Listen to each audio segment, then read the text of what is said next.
17 फरवरी 2025 करीब सुबह 8 बजे केआईटीएम यूनिवर्सिटी द्वारा सभी नेपाली स्टूडेंट्स को यूनिवर्सिटी का कैंपस और यूनिवर्सिटी का हॉस्टल खाली करने का ऑर्डर दिया। स्टूडेंट्स ने जब बात नहीं मानी तो यूनिवर्सिटी के वार्डन मनोरंजन दास और dean Vishwajit Sahu, university security और यूनिवर्सिटी स्टाफ और बाहर के लाए हुए कुछ बाउंसर्स के साथ हॉस्टल में एंट्री ली। वार्डन के पास नेपाली स्टूडेंट्स के रूम की लिस्ट थी। एक एक करके सभी स्टूडेंट्स के हॉस्टल रूम में एंट्री ली गई और उन्हें बेरहमी से पीटना स्टार्ट कर दिया। सभी स्टूडेंट्स की दर्दनाक पिटाई करने के बाद उन्हें अपने ही हॉस्टल रूम को खाली करने को कहा। सभी नेपाली स्टूडेंट्स बहुत घबरा गए और जल्दी से अपने हॉस्टल के बाहर आ गए। सभी स्टूडेंट्स को यूनिवर्सिटी द्वारा इतनी बेरहमी से क्यों मारा गया? क्या प्रकृति की मौत में यूनिवर्सिटी का भी हाथ था? इसको डीपली समझने के लिए चलिए थोड़ा पीछे चलते हैं। एक साइड 14 से 16 फरवरी यूनिवर्सिटी फेस्ट 2025 चल रहा था, वहीं 16 फरवरी इन द मॉर्निंग सभी प्रकृति के दोस्त प्रकृति से कांटेक्ट नहीं कर पा रहे थे। इसीलिए सभी स्टूडेंट्स प्रकृति के हॉस्टल रूम नंबर QC4 की तरफ चलते हैं। कुछ समय नॉक करने के बाद जब प्रकृति अपना दरवाजा अंदर से नहीं खोलती है तो प्रकृति के दोस्तों द्वारा कॉलेज के स्टाफ को बुला लिया जाता है। जब गेट के ऊपर लगे खिड़की में से झांक कर देखा जाता है तो प्रकृति अपने ही रूम में फांसी के फंदे पर लटकी हुई थी। दरअसल प्रकृति कलिंगा यूनिवर्सिटी ऑफ टेक्नोलॉजी की बीटेक कंप्यूटर साइंस की 3rd ईयर की छात्र थी। कलिंगा यूनिवर्सिटी को हम KIIT यूनिवर्सिटी भी कहते हैं। प्रकृति के सभी फ्रेंड्स हैरान रह जाते हैं और रोने लगते हैं। तभी खिड़की से एंट्री लेकर प्रकृति के रूम को अंदर से खोला जाता है और प्रकृति की बॉडी को यूनिवर्सिटी कैंपस में ही स्थित KIMS हॉस्पिटल में भेज दिया जाता है।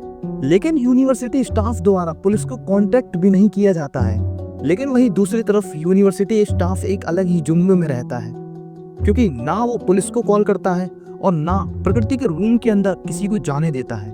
और वहीं यूनिवर्सिटी की फीमेल टीचर्स सभी प्रकृति की दोस्त को एक हॉस्टल में बंद कर देती हैं। कुछ समय बाद पुलिस को KIT यूनिवर्सिटी के छात्रों द्वारा कंप्लेन की जाती है।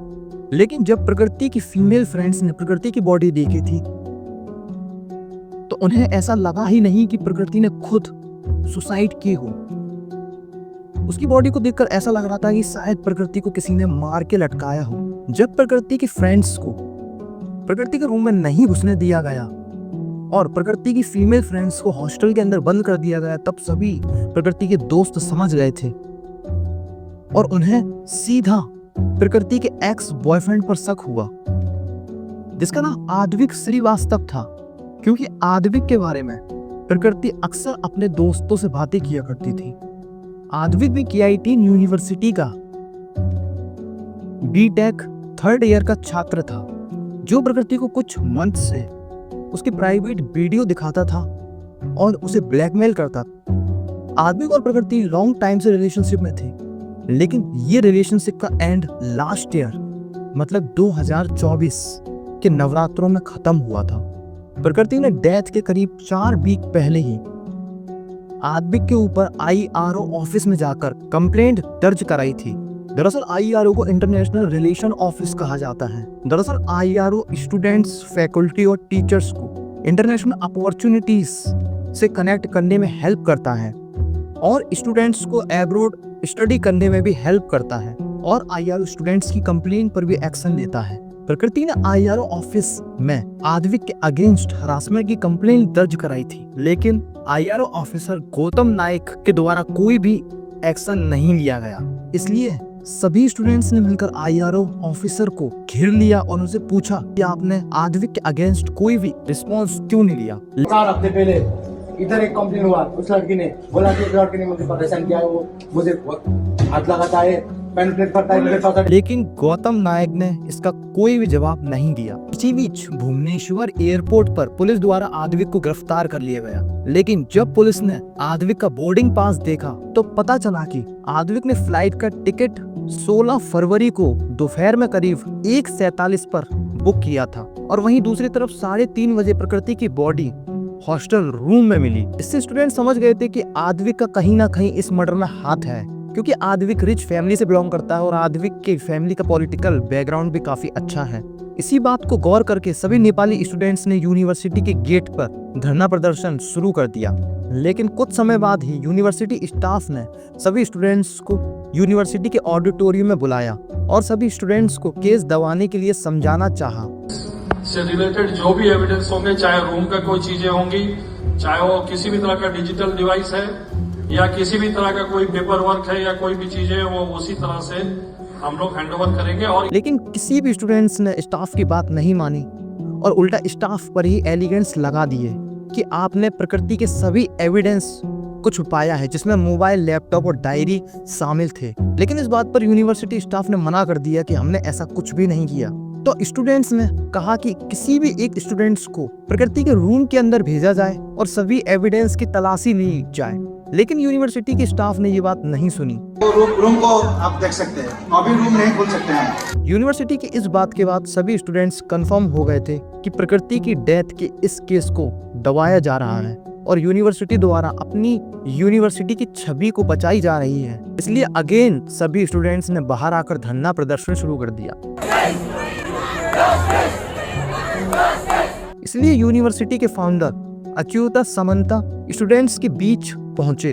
जाओ बच्चे लोग, आराम से जाओ, ऐसे मत करो।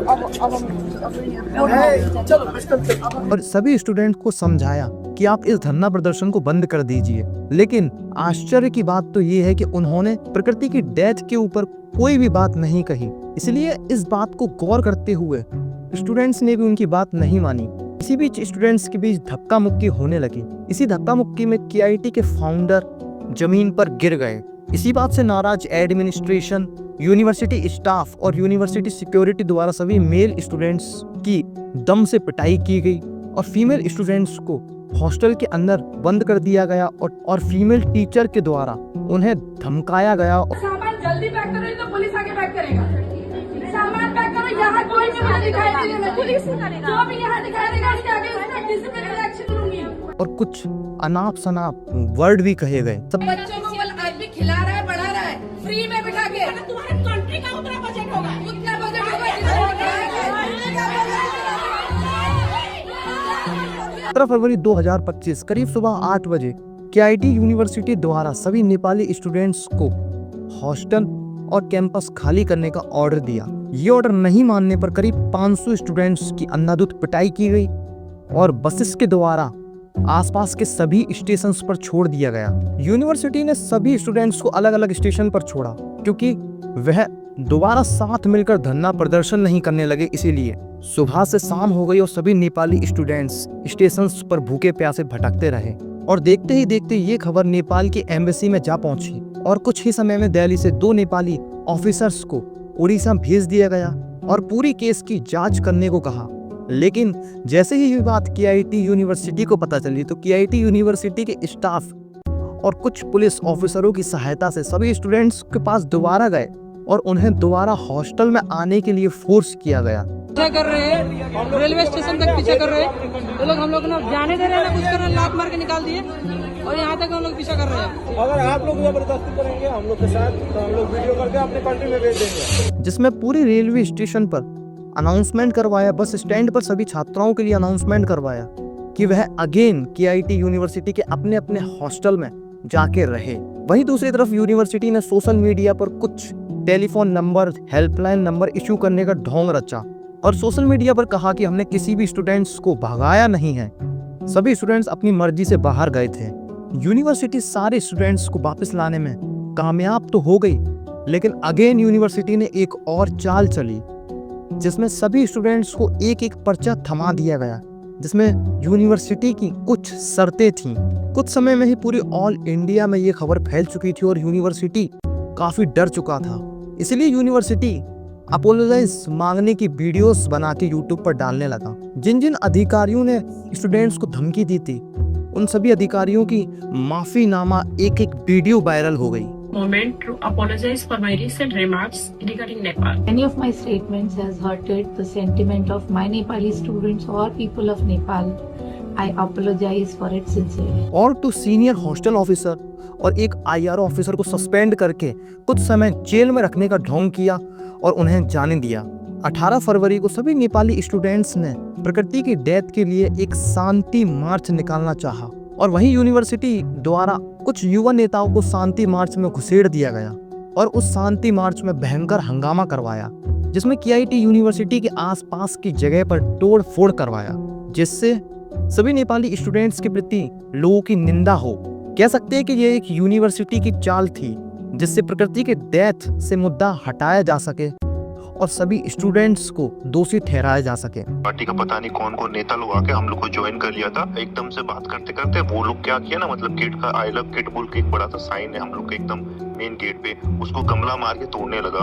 हम लोग इसको बिल्कुल सपोर्ट नहीं करते, इनको हम लोग जानते भी, इन लोग पता नहीं कहाँ से आ गया। और इतना करने के बाद भी यूनिवर्सिटी द्वारा स्टूडेंट्स को कहा गया कि तुम में से किसी को भी प्लेसमेंट नहीं मिलेगी, क्योंकि इतना पैसा लगाने के बाद इन यूनिवर्सिटी में अपने बच्चों को पढ़ाया जाता है और इन यूनिवर्सिटी द्वारा बच्चों के साथ ऐसा बर्ताव किया जाता है। इस बर्ताव पर गवर्नमेंट द्वारा यूनिवर्सिटी के लिए कुछ लॉ लाना चाहिए जिससे दोबारा इस तरीके की हरकतें स्टूडेंट्स के ऊपर ना की जा सके और स्टूडेंट्स हॉस्टल में सेफ फील कर सके। अगर आपको मेरी वीडियो अच्छी लगी हो तो लाइक शेयर सब्सक्राइब जरूर करें।